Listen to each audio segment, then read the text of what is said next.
Mobile সেটিংসের যে কোনো ধরনের সমস্যা একটা সেকেন্ডে ঠিক করতে পারবেন।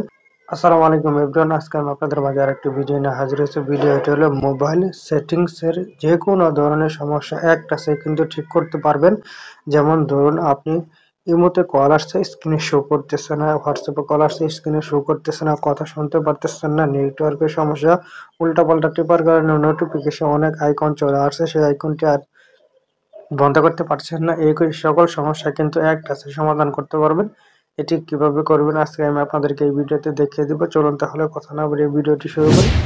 প্রথমে আপনারা আপনাদের ফোন থেকে আপনাদের যে সেটিংস আছে সেই সেটিংসে চলে যাবেন। সেটিংসে চলে যাওয়ার পর এটি কিন্তু যে ধরনের যে কোম্পানির ফোনই হোক না কেন সব ফোনে একই সেটিংস থাকবে। এর উপরের দিকে যে সার্চ আইকন আছে সেই সার্চ আইকনে ক্লিক করে দেবেন।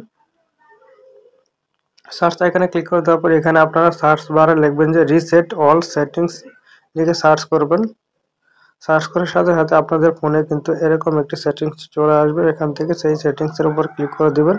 ক্লিক করে দেওয়ার পর এখানে কিন্তু অনেকগুলো অপশন দেখাবে। এখানে কিন্তু আমি কিন্তু সকলকে কিন্তু ফ্যাক্টরি করতে বলতেছি না, এটাতে অল ডাটা ফ্যাক্টরি করে দিলে মোবাইলের কিন্তু সকল কিছু ডিলিট হয়ে যাবে। আপনি যদি রিসেট অল সেটিংস করেন, এটি করলে শুধু আপনাদের মোবাইলের যাবতীয় সেটিংসগুলো যে উল্টাপাল্টা করেছিলেন টিপার কারণে সেটিংসগুলো এরকম হয়েছিল সবগুলো এখানে নতুন কেনার মতো সেটিংস ঠিক হয়ে যাবে।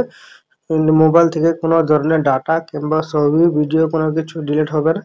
শুধু আপনার এখান থেকে রিসেট অল সেটিংয়ে ক্লিক করে দেওয়ার পর এখান থেকে রিসেট অলে ক্লিক করে দেওয়ার সাথে সাথেই কিন্তু আপনাদের ফোনে যে যাবতীয় যে সমস্যা আছে সেটিংসের সকল সমস্যার সমাধান হয়ে যাবে। সকলকে ধন্যবাদ সম্পূর্ণ ভিডিওটি দেখার জন্য। ভিডিওটি দেখে যদি আপনাদের ভালো লেগে থাকে এবং নতুন কিছু শিখতে পারেন তাহলে আমার ভিডিওতে একটি লাইক দিয়ে আমার চ্যানেলটি সাবস্ক্রাইব করে পাশে থাকবেন।